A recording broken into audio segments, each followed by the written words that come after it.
Before we start today's episode, I want to share a lovely review of the podcast with you all. This one is titled Accessible and Magical, and it comes in by Witch for Hire on Apple Podcasts. They say Hannah is very accessible and familiar. She reminds us that magic is every day and for everyone. Each episode is unique and interesting. While not every guest might be for you and your path, each one is worth a listen.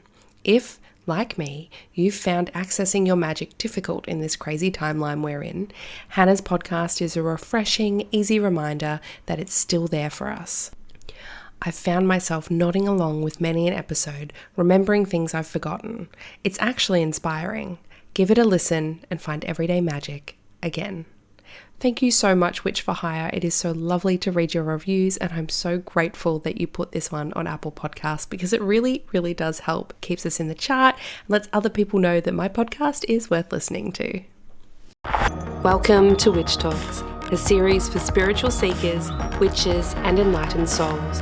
I'm Hannah the Suburban Witch, an intuitive tarot reader, astrologer, and eclectic witch, and I hope you're ready to get up close and personal with your favourite witches. In today's episode, we're chatting with Aunt Carla, also known as the Self-Help Witch. She's a teacher, blogger, and spiritual practitioner with over 30 years of magical experience. She is the high priestess of the Red Soulflower School of Magic, and I am so excited for her to share her work and her wisdom with us all. She is joining us via Zoom all the way from New York. Hey, Aunt Carla, welcome to the show. Hey, Hannah, how are you? I'm Great so to be here. Good. I'm so happy to have you here and to chat face to face. And yeah, for everyone that's listening, we are also on the YouTube channel if you want to see our beautiful faces. So I want to know, Aunt Carla, what is a typical day in the life of this beautiful self-help witch like? What does a typical day look like?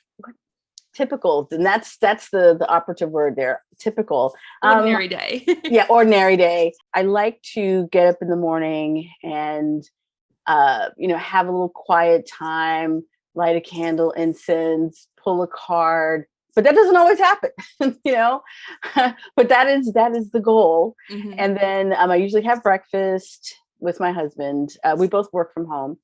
Then I'd say I'm usually doing some kind of reading, because I do some kind of reading, some kind of witchy book, something that I'm working on, because after that, I'm usually creating content all day long. And then I spend some time with my community online. I have a Facebook group and also going through my Instagram and commenting. So I keep in touch with my people and emails, that kind of thing. And then my day job is I'm also a musician and performer. So my husband and I create educational programs. So we're usually doing that as well. We don't have kids, so we have a lot of our projects are our kids. It's not the same. Your mom, it's totally different. But we're often creating something all the time. We're usually working on some new project, or I'm working on something, for my witchy community. I love that. That's so beautiful, that collaboration between you both. It's really, really nice. What a lovely day. Way to spend your day. I didn't know you were a musician either. What musical instruments do you play? Sure. Well, I'm primarily a singer, but I play mostly percussion. I play guitar as well, but my husband he's an amazing guitar player. So once we connected, I really stopped playing. I don't play as much anymore. I'm curious, do you utilize your voice and your musical talent in any of your spell work or rituals that you do? I do. Not so. So for example, before I ever met my husband, I did like a love attraction spell.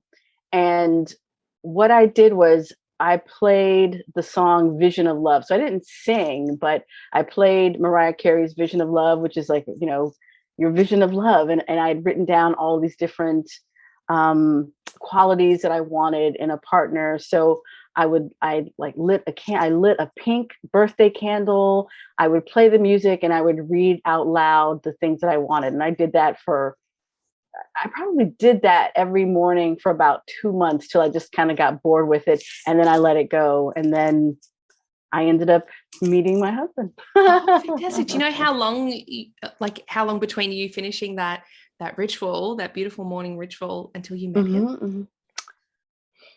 Well, you know what? I already knew him. I will say that, but I didn't know that anything was going to happen. It might have not really taken for about 6 months to a year, maybe.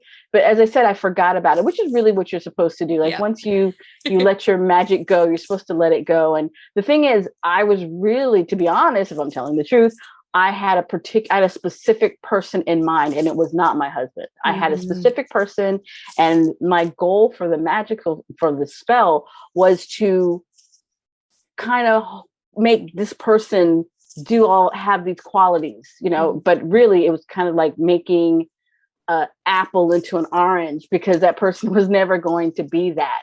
But I was sort of getting into alignment with the kind of relationship that I wanted. And because the relationship that I kind of had with this other person, I was like, well, I'm only getting some of the things that I really want. I'm not, I thought that this guy was the guy that I wanted, but the qualities weren't really there. So, okay, let me do this ritual. And that way the universe would know that this guy would be able to do those things for me. And that's not what happened. The universe took your shopping list and went, nope, that's not on the list. That's not going to happen. That's where the right one is. Yeah, but the right one did have everything. So, which was beautiful. And I always like to give, whenever I tell the story, I always like to add the footnote that the guy that I was working so hard to get is still single. So, still single to this day. Maybe you dodged a bullet. Oh, I definitely dodged a bullet, but I didn't know. And so if anyone, listening or watching this, sometimes you might think that trying to do a love spell on a specific person is a great idea. There's so much you just don't know. You just don't know. And you have to allow for the universe to do its work and to send someone who could be 10 times better than the one that you're focused on. So absolutely. I definitely learned that lesson. Yeah. Yeah. I often like to think of it as in the universe knows better than I do. It's true. It's true. That's why we trust the universe, right? Yes. The universe, God, goddess, whatever you call it, usually knows more than we. True. Now, your actual magical practice and knowledge and everything, it started in hoodoo, right? Your magical practice was founded in hoodoo. What has your journey been like from there? Do you still incorporate hoodoo? Are you still a hoodoo practitioner, or is it just evolved? What's going on? Oh, it is totally evolved. So the roots or the foundations of hoodoo started with, they started in the enslaved Africans who were brought over to the New World, the colonies, and the Caribbean. And they already had, an African spiritual tradition. But when they were brought here to the States, they weren't allowed to practice what they wanted to practice. They were made that, hey, you have to be Christian, you have to do all these things. And a lot of the practitioners, some practitioners were like, okay, fine, I'll be a Christian. But a lot of others were like, I'm not doing that. But what I will do is I'm going to pretend that I'm doing your Christian stuff, but I'm going to be doing my stuff along with it. And so it's so hoodoo is this interesting mixture of some European things, but it's really like African traditions that have that survived. But survival is the main thing. To me, it's very survival based, because the people who were using it, they're using it to protect themselves. And there's plenty of reasons why they had to protect themselves. They're enslaved, so they were being beaten, killed, raped, blah, blah, blah. Their families were being separated. So these different rituals and spells that they created, they use them to survive, because all of those things were legal. It's not like you could say, oh, well, you could just run away and no, where you couldn't go anywhere. So it's really fascinating. On that was exactly. So it's fascinating when you think about it, that this magic was basically created to find some kind of relief within a system that was working against you. So while those foundations are definitely there and they're powerful. I'm not in that place anymore. And I'm not coming from a place of survival. Over That's a the years. really interesting distinction. I've never actually heard someone mention it that way, that it was created out of this survival. It adapted to, Yeah. colonialism. Yeah. But then that you're not in that. So it's almost like drawing from that potentially. So, Oh, for sure. interesting. For sure. Yes. Great insight there. So for example, you know, I have been fortunate to study a whole bunch of other kind of magical paths, and also things like, there's metaphysics, there's law of attraction, there are other magical paths that aren't exactly African but there's also I guess there's all these different symbolisms, all these other things that are going on that's for generic magic. I don't know what you'd call it, like things that don't necessarily fit into a particular path, or they're shared by many. And astrology, things like that, crystals, those things did not come into hoodoo at all. But I have learned I've learned about them, I've used them, and I've incorporated that into my practice at all. So what I do now, I really couldn't call hoodoo, because like I had been asked at one point to teach hoodoo, and I thought, what, this isn't really what I'm doing. Like, what, I really can't call myself a hoodoo practitioner, because this isn't really what I'm doing, because I have a little bit of this, a little bit of that. I'm really quite eclectic. However, the thing about hoodoo that I love, that I still use, is its simplicity. Hoodoo is about, what do you have around you? Like, what is handy? It's not about standing on ceremony. It's low magic or folk magic, magic of the people. So it's like, what can I find? What's around me? And because of its simplicity, that's how I approach magic. So everything that I do, any kind of ritual I do, is going to be, how simple can I make it? Like, I'm not going to do some big outlandish thing. And what a friend of mine likes to say, she'll say something like, well, did my ancestors have that? No, they didn't have that, so I'm not doing it. And it just keeps things simple. So I like that. So I approach things with kind of a hoodoo foundation, just keeping it simple. Yeah, that's fantastic. And you're right, it is in a lot of folk magic traditions as well. And for anyone listening out there, so Aunt Carla used the term low magic. There is low magic and high magic. High magic is what we think of with things like ceremonial magic. That's high magic. It's very ritualistic. There is almost like rules and regulations within those forms. Whereas low magic is a lot more free flowing. It is just as you say, what do you have on hand? What grows on the land where you are? Instead of going and grabbing some fancy herb from across the oceans, why not look for something that's right in your backyard?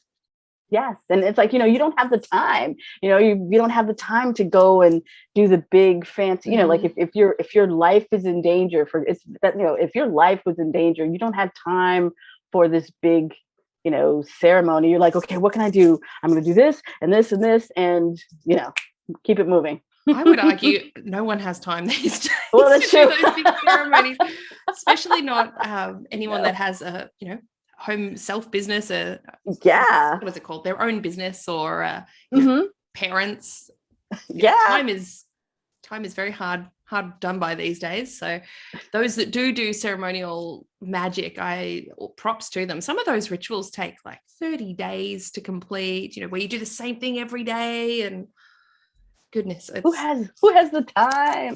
I like reading about that stuff. Like, I've read a few books, like, and a lot of the old, like, early 1900s and even 1800s occult books are based on ceremonial magic. And it's very interesting to learn from and to read from and to almost like pick from, but that's not my style of magic either. Yeah. I'm same here. yeah, absolutely. Props to them, like, all the respect. Exactly. Now, you do term yourself the self-help witch. So how can magic be a form of self-help? How can we use it that way? Well, I feel it's always important to remember that, as witches, magical people, spiritual practitioners, whatever you want to call yourself, wizard, we are not at the mercy of fate. If you need something, you need to get a new job, or you need money, or you're looking for love, you don't have to just sit and wait. We can employ magic to enhance things in our lives, to attract things to us. And magic is, I feel it's a tool for transformation. You can use magic to live your best life, but you can also use it in addition to, say, therapy. Like, I'm a big fan of therapy. Therapy is important. I wouldn't say do magic instead of, but you could do it in addition to, so if you're like working on your shadow work and you're working on yourself, you're doing your inner work, you can also use magic to help you find clarity, to help you heal from some of the wounds that might have been, opened while you were doing your inner work. So I feel, it's another type of therapy, but it's not the only kind of therapy. And it definitely can and should be used with other forms of traditional therapy if that's what you need. Mm-hmm. So it's almost like a form of self-care through your magic alongside your traditional therapy or psychology and that sort of things. Oh, absolutely. Mm-hmm. Do you have any specific things that you do in your almost like your everyday or like once a week or anything that I guess brings in that element of self-care or self-help into your own life?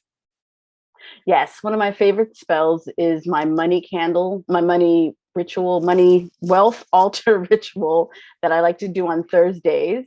Mm-hmm. And what that is like, so I will have some kind of money oil. Like, you could, if you can buy money oil, from your favorite, practitioner or crystal store, or you can make it yourself, like with basil, and you might charge it under the moon or the sun, and you imbue it with the powers of attracting prosperity. And so, but whatever oil you use, because actually I have oil that I purchased from my other favorite witches. So what I do is every Thursday I will take all the cash that I can find in my house. So that, mine, into my wallet, my husband's wallet, I will bring all the cash, and it needs to be cash because it has its own frequency, like money, paper money, as opposed to like a credit card or anything like that. So I take the money, and then I take the money oil and I go bill by bill, and I will like anoint the front of the bill. And in here in the United States, I guess they always have some kind of head of state on the bills. I guess, don't they have them? Like a president or a prime minister? Yeah, we have it a little bit different, and our money is also plastic, which is a bit different. Yes. No paper. So it can get wet, and that's not a problem. You can put your money in the washing machine in your pocket, and it doesn't matter.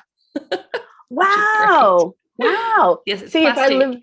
But we have the head, I don't know. We have on the coins, we have the queen, but the actual piece of paper, I should know. I know we have like people from history of Australia. Okay. I don't know who they are. Okay. But mostly it's plastic? It's all plastic. All the notes are plastic. Wow. Okay. So I wouldn't even know how. I would have to come up with something else. Or maybe I would just do some version of it. But basically how it works is I would take the paper bill, and so there's usually some kind of, president, founding father. So I would take a little bit of the oil on my finger, and let's say we have President Washington or President Jefferson or something like that. Anyway, is he on a bill? Oh, it doesn't matter. So anyway, I anoint the face and I'll say, Washington, come back and bring your friends, and I'll take every single bill and I will anoint it, and I'll speak to whatever, head of state or founding father was on that bill. Franklin, because it's $100. Franklin, come back and bring your friends, and I will anoint every single piece of paper, paper money. And then I'll put it on, I have like a little wealth altar. Mm-hmm. And then I burn a green chime candle on, I have like this little tray. So I put all the cash there, all the anointed cash.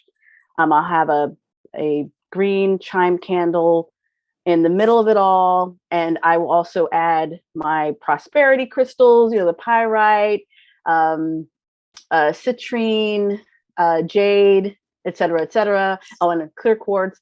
And then I will burn the candle. The chime candle takes about 2 to 3 hours, and I do it every Thursday, which is the day of Jupiter.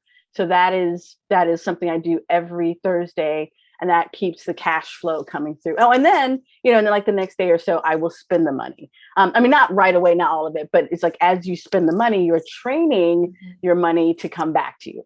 So I guess you could do it with plastic. I just, the way I do it here, I just do it with paper. Yeah, I feel like the oil wouldn't really stick to it, but it would still, like, I guess, coat it a little bit. Yeah. And I doubt that pretty much anyone in Australia would know who the people on the money is, which is really terrible. Well, I guess as long as you're talking to them, you're like, hey, come back and bring your friends. Could you talk to the denomination of it? So, for example, like, hello, $20 bill. Yes. Please leave and come back with all of your friends, like, instead of the person there. Cool. Yes, it's the same idea. But I guess if you're using oil on top of plastic, plus it would run or get sticky. But I guess you could probably put it in a bowl. You could do like a bowl, do something like that. So I've seen people do money bowls. So you could put your plastic money in like a little bowl or on a little mini altar tray, and then light the candle right next to it. But the whole thing is that you are telling that money what you want it to do. Mm-hmm. You're saying, come back to me and bring your friends, bring more. Come on. Yeah, definitely. So that's I just got like a flash of like almost insight, I guess, of an alternative way without using oil. Potentially, let's say you have like a generator style crystal, so it has 1 point and generally 6 sides, and you take that in either a citrine, jade, one of those, and maybe use that and do like a little money sigil and say, like, draw over the money. Yes. That makes sense. That could be an interesting adaptation. There you go. You've got like a little Aussie version of your spell if you need. Yes, absolutely. See, and you saw it here first. Yeah, I think Canada also has plastic money as well, so very similar. Okay. Yeah. All right. Well, and all of the notes are different colors, because when I went to the States, I got very confused. I was like, oh my gosh, I can't just like pull out money and know what it is. I have to, what is that? Oh, it's just $1. We don't have dollar bills either. It starts at 5. So yes, 5, 10, 20, 50, and then 100, which I've rarely seen $100 bills. They're not really used. Oh, wow. Yes, see, this is why I love these conversations. You decide, like, I don't know. I don't know what I don't know. It's so fascinating. And like, my listenership is very heavily in the US, but then I also have like a ton of people from obviously Australia. And then there's one person in Pakistan. Thank you. One person in Pakistan. I see you. Thank you very much.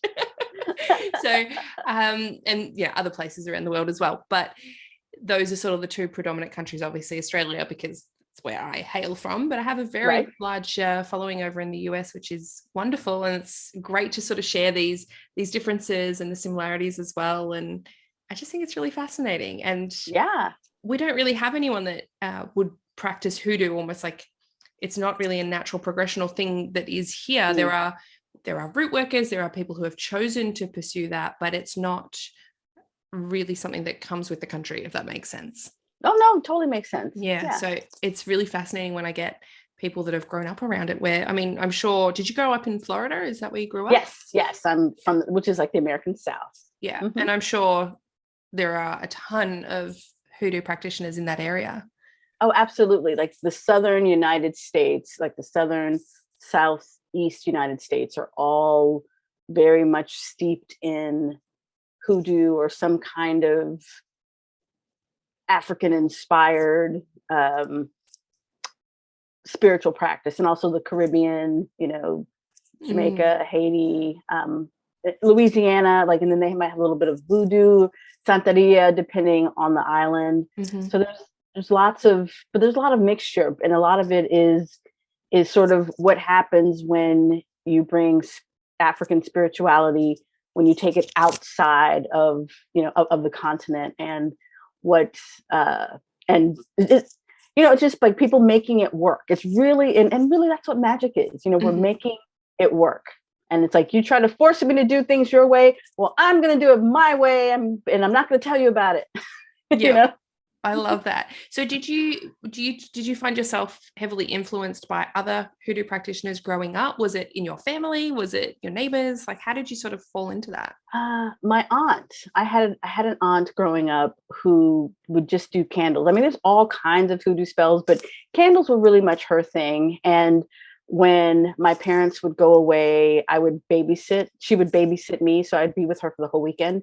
So she might light a candle but she would definitely, like, we would go downtown every weekend, and there was this Botanica, the store where she would go and buy supplies, and I would be looking around the store, and all of the statues and the candles, and it smelled interesting, and I was fascinated by that. But she was the only person in my family. I mean, for her to know it, other people in my family had to do it, but I was I was like late, and I was like a late arrival to the family. So a lot of other people just weren't around. They weren't alive. So there was no one else to really teach me, but I feel I got a lot from her. But then once I left Florida and moved to New York, I found other teachers, like, because also, like, my aunt didn't really teach me anything as much as she showed me. Like, I learned by watching. And when I was older and I moved to New York and I was able to find other teachers or take classes on it, I learned a lot more spells, and I learned why certain things were used. And that was really helpful. And, so I've read different books by now and had classes. And so a lot of things make a lot more sense to me than they did. So I'd say I got it from my aunt. So it did come through a family line, but she didn't really teach me, and there was a lot of stuff I wanted to know, but she was one of those people you didn't ask, you probably have, everyone has like that family member who's, who believes that kids should be seen and not heard, so that was that aunt, but I was still fascinated by all the magical things she was doing. Oh yeah, you would have been heavily, I'm sure, inspired and influenced just by seeing it and being exposed to it as well. I think that's, for a lot of people who are, I guess, never, they might come to magic a bit later in life because they were never exposed to any form of it, like myself included. I was very much Christian Pentecostal upbringing. We didn't have a lot of outside influence in terms of, my parents were quite strict on what we could watch, what we could listen to, what was allowed in the house as well, what we're allowed to participate in. So that meant that those influences weren't there. There were spiritual influences, but that was different to witchcraft or magic. So it's really interesting to see when people do grow up around it. And I'm sure, you may have there might have been someone else who was, let's say, the same age as you, could have been influenced by it and not interested at all. But it's obviously stirred something in your heart, in your soul. Yeah. Which I love.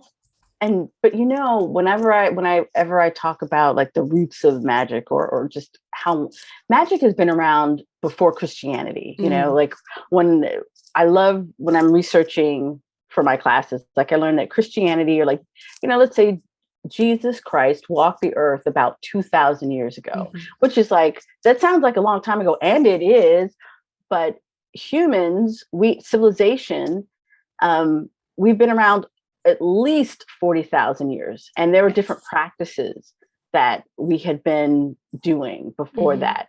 So I like to tell people, even no matter how religious your upbringing is, there's someone way, way, way, way, way back who was doing something that would be considered witchcraft. You just didn't know. So, and, people like to, especially, certain religious people like to not really talk about that. They don't want to talk about that, or no, we're not talking about grandma.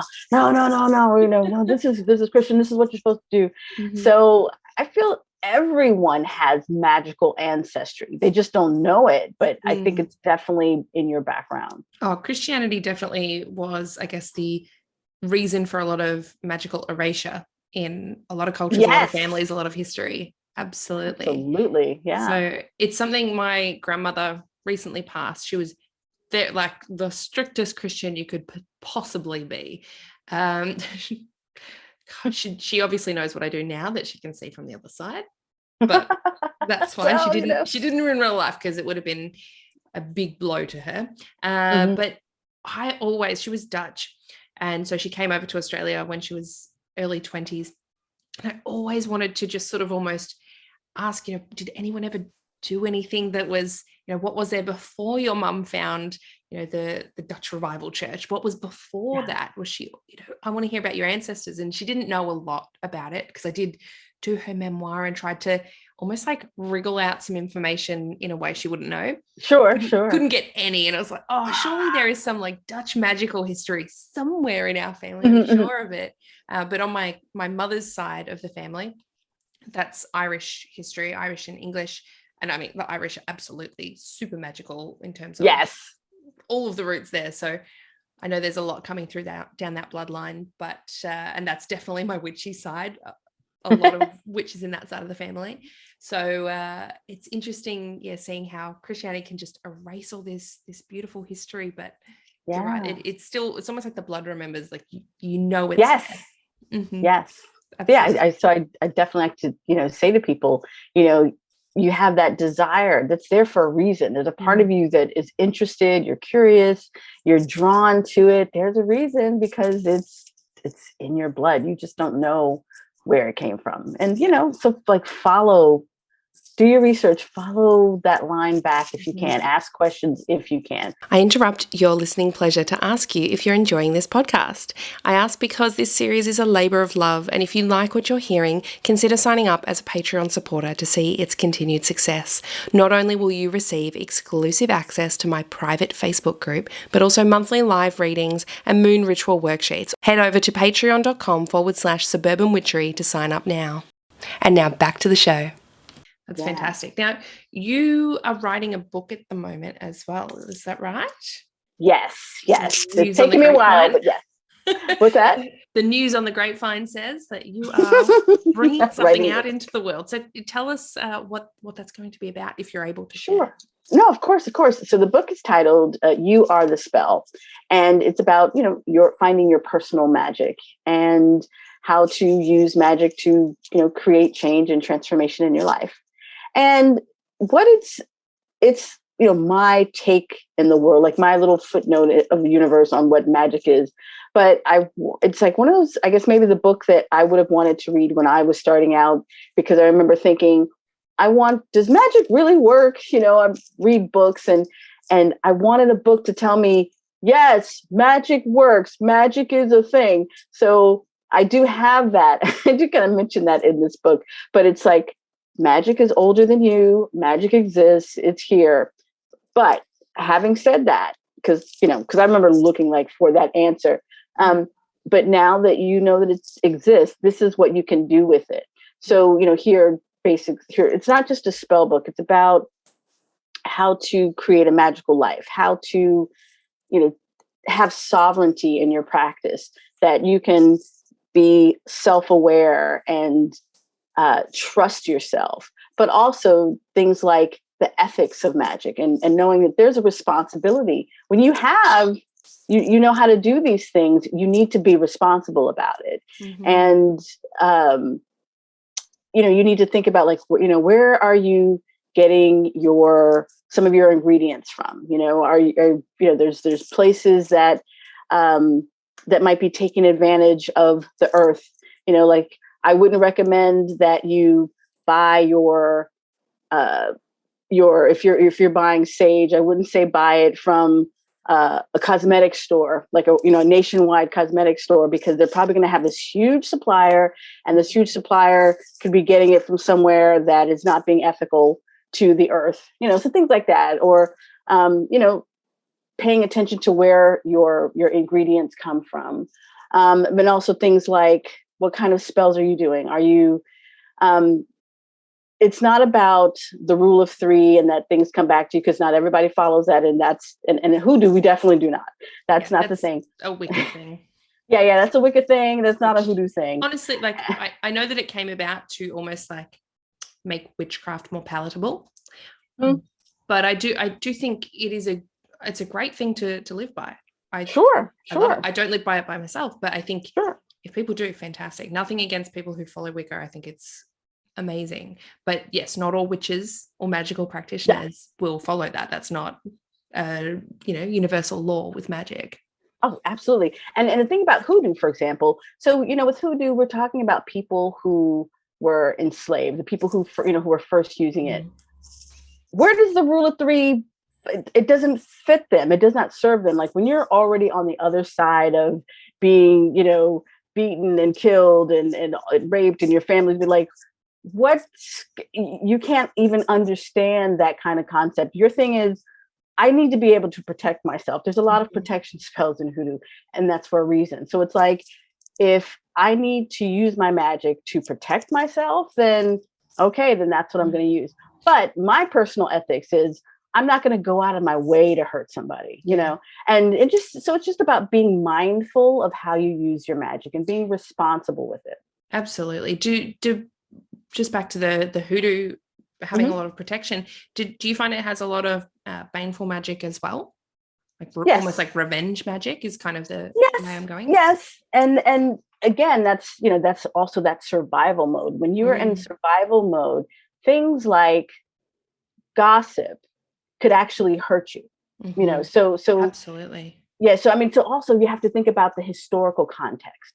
You know, there's a lot of protection because slaves needed protection. They did not have it. They did not have personal agency to get away from, if you were a woman, for example, that means your body was owned by your master and he could have his way. He could give you away to someone else if he wanted. So there's all of so some of this magic was used for protection, or if it was something like, if some kind of uh, negative things were happening to you, you might do like a return to sender. You're sending that energy back. Mm, Or something like, families could be like your husband, and actually, you weren't allowed to marry. mm. So your husband could be, or the man that you love, the father of your child, or even your child could be sold away. So a lot of those spells might be like, come back to me. And that's not like, oh, I just want to get my ex back. That's not the Mm, original connotation. So that's why historical context is important. So interesting. so things like, I want to protect myself or protect my family so that they are not harmed, or if something negative is happening to me, I want to be able to send it back. I'm sending it back to you. Mhm. And so I feel like, my personal ethic is, do no harm, but take no shit. I don't know if I could say that, Yeah, you know? go for it. I love that. I love that. I Oh, think okay, yeah. It's like, that's so great. so it's like, I'm not going to go out of my way to hurt you, but if you're sending something my way, I have every right to send it right back. So, Mhm. everyone has to decide for themselves what their personal ethics are. So when it comes to like my book, I'm talking about, using magic for, creating your best life, working with your highest potential, and all of those things, but also, don't get drunk on power and just think you could just, Mm. use it to run over people and take advantage of situations, but it's not a preachy book at all, but Yeah. just understanding that with power there's responsibility. I agree. And so I had a recent discussion with Devon Hunter, and we were talking about how people usually go to witchcraft because of the power, because it is power, right? Yes, yeah, yeah. That's why it is, whether it's power to protect yourself or power to just change your circumstances or take back control in your life. So it's really fascinating. But he also put out a tweet recently, and I did see it got a little bit heated, where he Mm, asked, "Are you a witch who asks permission or not?" And I think that's more around the ethics of, mm, asking someone if you can, light a candle for them, or can I send a mm. healing spell your way, or can I do this? He's like, do you ask permission before you go and do that? Or do you just do it Ah, because you're a witch?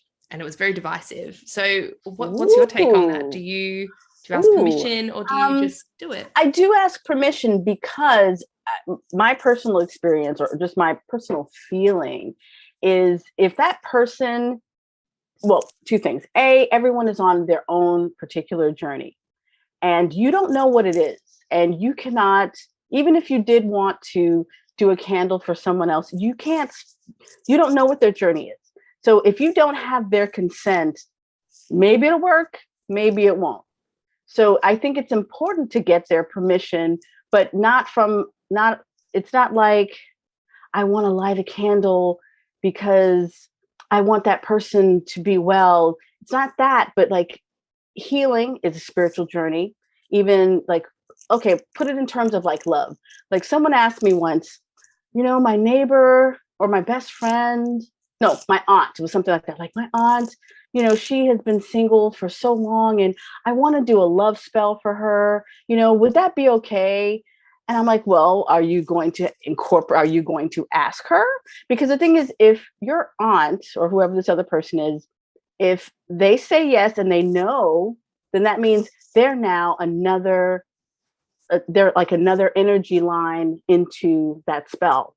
Now, if you don't incorporate them and you just think, oh, I'm just going to do them a favor, you're not necessarily, because you don't know what kind of shadows that they're dealing with. You don't know what their path is. You don't know if I believe in free will, but we don't know if this person has things going on within them that you know nothing about.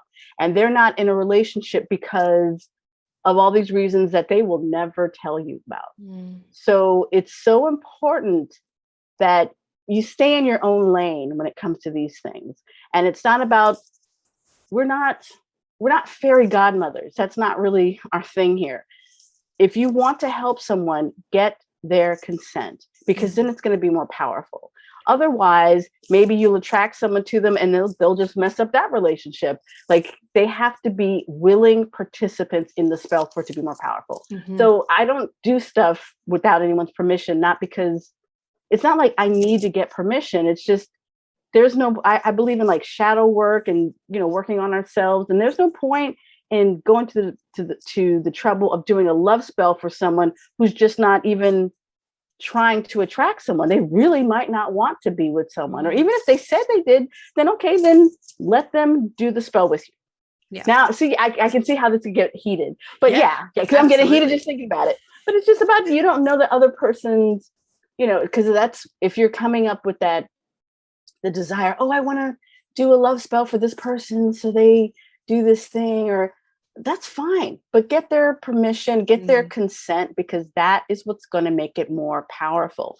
Otherwise, you don't know what kind of psychological, shadow things that they're working with that might otherwise be repelling relationships. And your candle is not going to replace the inner work that they should be doing. Yeah. Let me back up for a second. Okay. It could put them on a different path as well than what they're, bring someone in before they're ready and cause more trauma. Exactly. So there are things we need to consider. And I always say to people, do divination before you perform a spell. Absolutely. For yourself or for anyone else, because it might not be the right path. Absolutely. Exactly. And I get a lot of questions myself about things like a cord cutting, right? Can I do a cord cutting for someone else? Can I do it for this? I see my friend, they're in a toxic relationship. Can I do a cord cutting for them? And I often say no, because you can, but having someone, at least one party's, because obviously in a cord cutting, you're never going to get both parties' permission, right? Right. That's not how that particular magic works. But if you have at least one, and they either, whether they participate with you or they consent to it, they've opened up their energy to allow that cord cutting to happen. And there's going to be less repercussions on them in that regard. Yes. Is my view. And it's easier to tap into their energy because they've allowed it. So that's part of it. But if you were to do it for someone else and they don't know about it, I just think it's messing with things that you might not be ready for. And especially if you're not gifted in that area, because they can be messy to do that form of work. Absolutely. It's just, steer clear. But then when it's something like baneful magic, let's say a return to sender, I'm not going to ask for permission to that. I'm just going to do that.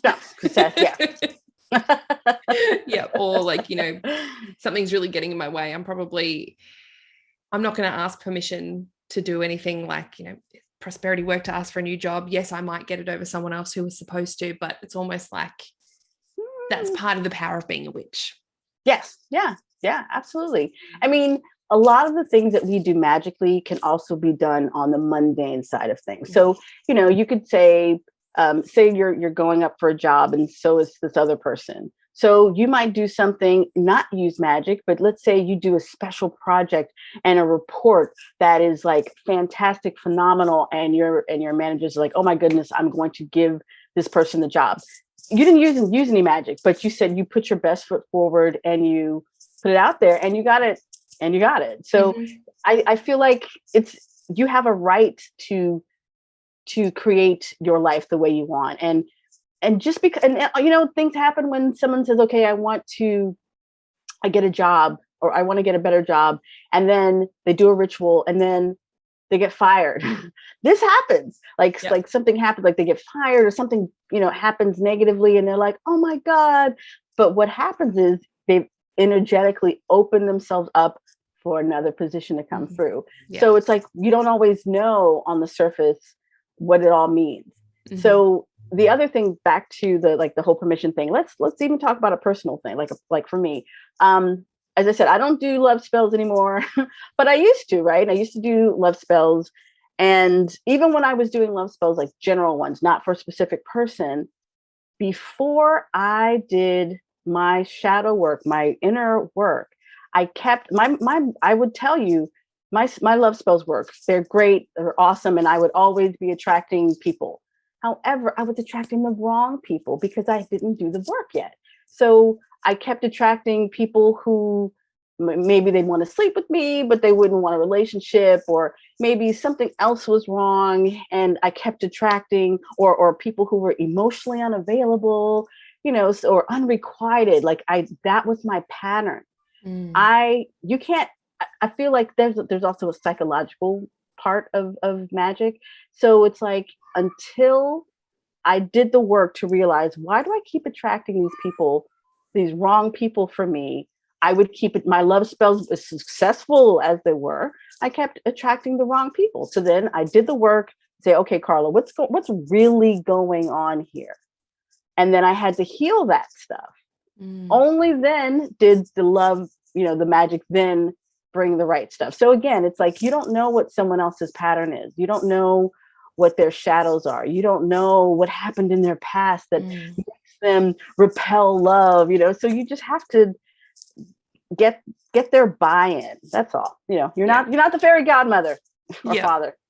Absolutely. I did a love magic post on my blog a while back, and one of the things I always say when I'm talking about love magic, because a lot of it is more attracting sort of an open-ended rather than a specific person. Yes. Because once you start looking at specific people, it's almost like there's a quote, I don't even know where it's from. There's a quote that's like, never start a marriage with a kidnapping. Yes, I remember that. It's true. Like, yes, that is very apt for this style. So how is the book going? When can we sort of expect to see it on shelves? That's a very good question. I had started it at the end of last year, but I recently had an unexpected move, and it sort of shifted everything.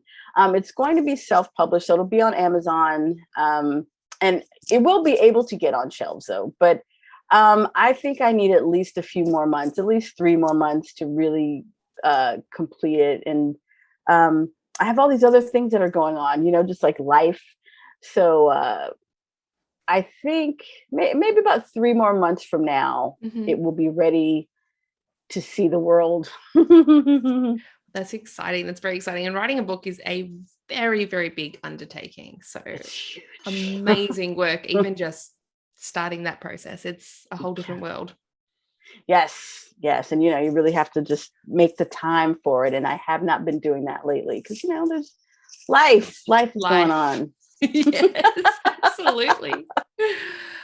And the last thing I wanted to ask, I know we've already touched on your money spell. You did give us the details on that one. Is that your favorite spell that you do, or do you have any others that you turn to frequently?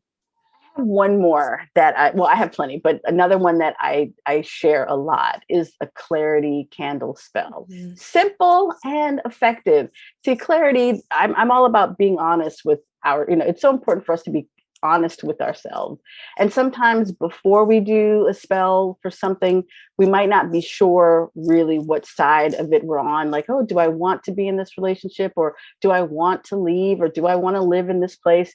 And I have found that a clarity candle can really help you get to the heart of the matter. And also because sometimes we kind of avoid the truth, and we spend a lot of energy avoiding what we really need to learn. But you just take a white candle, or if you have a white skull candle, or you maybe have a picture of a skull, or if you have a crystal skull.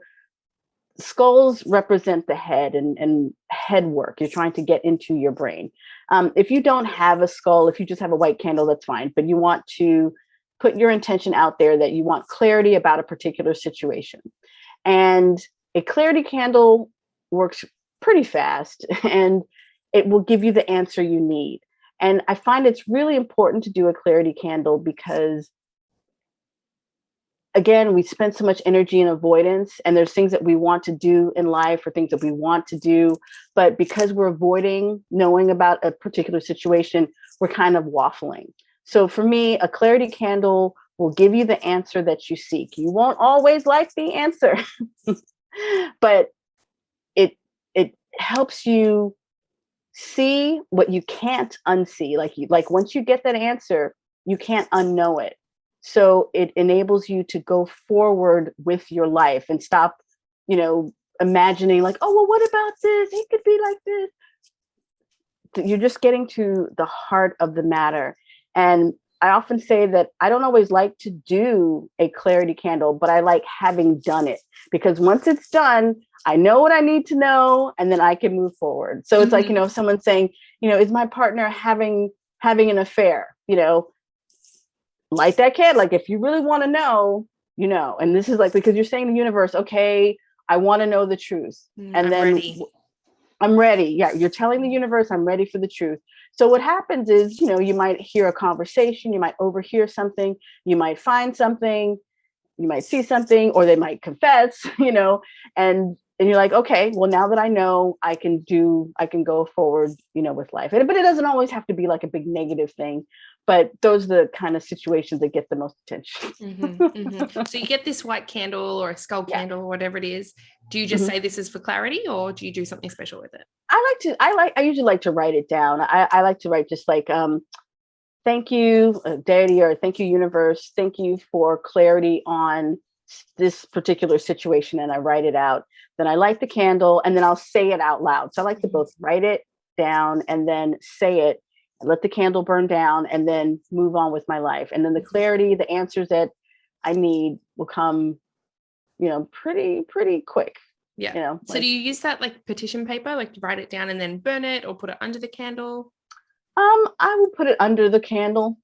Some people, and whatever, I like to say, your magic, your rules. So, some people like to keep their petition paper. Some people like to burn it, whatever you choose. Fantastic. Thank you very much for sharing that. You've shared so many great little tidbits and spells and things that people can practically use as well, which I think is really great. Because a lot of discussions around magic and spell work, it's often very, I don't want to say theoretical, but just or esoteric, or just like kind of lofty. You could do this, but no one ever really gives a lot of the specifics, which is what you've done today, which is super helpful. And I'm sure a lot of people will take a lot of wisdom out of this episode. Thank you very much for sharing. You're welcome. I like being practical. I like practical things that you can use. Thank you. Yeah, I agree. I think people need the practical steps. That's part of, I guess, being a witch in this day and age. And cut through all the BS. Yes, absolutely.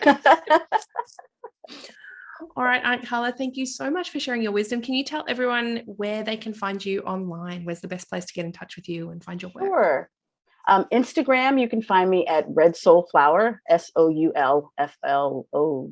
So REDSOULFLOWER. So you can find me. Instagram is where most of the magic happens. I also have a YouTube channel, and let's see. I mean, I have a Twitter and a Facebook, but I feel like everything really happens for me in Instagram. That's where all the magic happens. And I have a blog at redsoulflower.com. Amazing. I also find with Instagram, the interactions on Instagram feel a lot more authentic and deep, and a lot more connection in that space. Like, I know a lot of people don't have their DMs open. I do, because I just love that connection, that people can respond to stories and it opens up conversation and we can talk about it. I think that's wonderful. Whereas I've not found that so much on Facebook, and definitely not on TikTok. So yeah, I agree. Instagram's a good spot. If they can stop with the scam accounts, though, that would be great. I know. That would be great. That would be really great. But aside from that, Instagram is so wonderful for its witch community. I really appreciate Instagram for that. So if they could do something about those scam accounts, that'd be great. Yeah. And if everyone, just so you know, if you see either of us or any of your favorite witchy spiritual practitioners start following you, I'm not usually following back my followers because I Mhm. kind of feel that's a bit weird and a bit of an invasion of privacy, unless we've developed a relationship. Mhm. Mhm. And so if they follow you, if you see a big account start following you, go, go and check out their page. If they've posted all of their content that day or in the last couple of days, Yes. that's a red Yes. flag. If there's no comments on their posts, that's a red flag. Yes. Most of us do not have backup accounts. It's not really a thing. Yeah. So just be mindful of that. Look for different letters or punctuation in the name that's not often there. And they're really sneaky. So mine on Instagram is Suburban_witchery. And the most recent one was Suburban__witchery. And when you have two underscores, it's really hard to see that there's two there. It just becomes a slightly longer line. So thankfully, and they always block us first, so we never know about Of course. them. So I always everyone is like telling you about it. You know? Hey, you've got this. Like, thank you. And they'll send me screenshots, which is great because then I can share those screenshots on my story to be like, yo, this is happening. And I do find like we often can't. I mean, you've got a link you share often for us because we're in a lovely little witchy group chat. You've got a link I think you share for us to be able to actually get on and tell Instagram that we're being impersonated. But it's not straightforward often. Yeah, it's not. So I just made a quick link because it happened so many times. I had to. redsoulflower.com/IG scam. So anyone can use that if you're being scammed or you want to report someone else's. You just use that link and it goes straight to IG's report. And you know, some spiritual accounts feel like, you know what, I'm not even going to respond to these anymore because it's that rampant. And they're like, you know, if you can't figure it out, just tough, you know. And I'm like, that's not my way. I'm still in that place where if I see someone trying to, you know, do something under my name, I'm still going to fight it. And also, like when you get a DM from there, like, Grand Rising, beloved, the ancestors have a message for you. You know, that's usually like a really good telltale one. Although recently the one that came from like my scam account thing, the most recent one said, "Hi, love. I really wanted to offer you a reading. They're quite cheap. Let me know if you'd be interested." And I was like, "Oh, they're getting sneaky." Because I had people saying like, "Oh, you know, yeah, great. That sounds fantastic." And I had to put a thing out and be like, "My actual pricing is over $100 an hour. Like it's." And I don't take it via WhatsApp. I have a professional website where you can pay it like buyer protection, like a normal business. So definitely everyone be wary of DMs coming direct to you. That's a big red flag as well. And the weird, strange, grand beloved, high rising. I don't. Yeah, Grand Rising, beloved. The ancestors have a message for you. You know, and the thing is just ancestors discernment. don't care. What's that?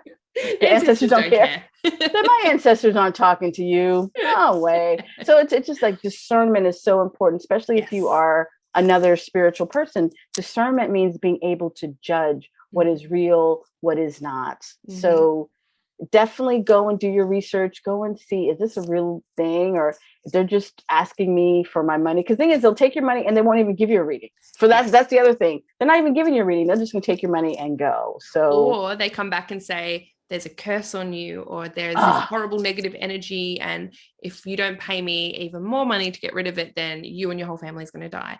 And like, I have amazing, beautiful followers, but some of them may have anxiety or, you know, some other issues where it does make them a little paranoid or really scared. And so that's super scary. And you can get caught up in that and think, oh, I'll just pay them to make sure it's gone. But it's a scam. Don't do it. Real.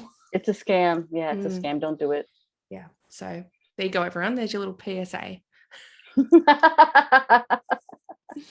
All right, Aunt Carla, thank you so much for joining us today. It's been lovely to have you on.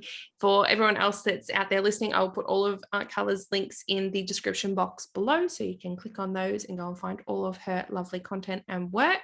Definitely give her a follow on Instagram. If you would like to support the podcast, you can do so via Patreon. I do provide uncut and unedited and ad-free episodes over on the Patreon to one of the higher tiers. And then we've also got PayPal if you wanted to support with a one-off donation.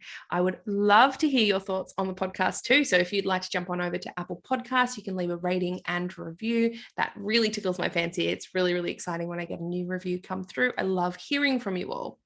Jump on over to Instagram. We've got at Witch Talks Podcast. That's the podcast specific one where I share photos, and I'll probably share like some of Carla's amazing photos from her Instagram because they're really, really great. And you can just sort of see and get a glimpse of what else is happening from the people we have on the show. As always, have a lovely day wherever you are in the world today, and I will chat to you next time. Thanks for listening.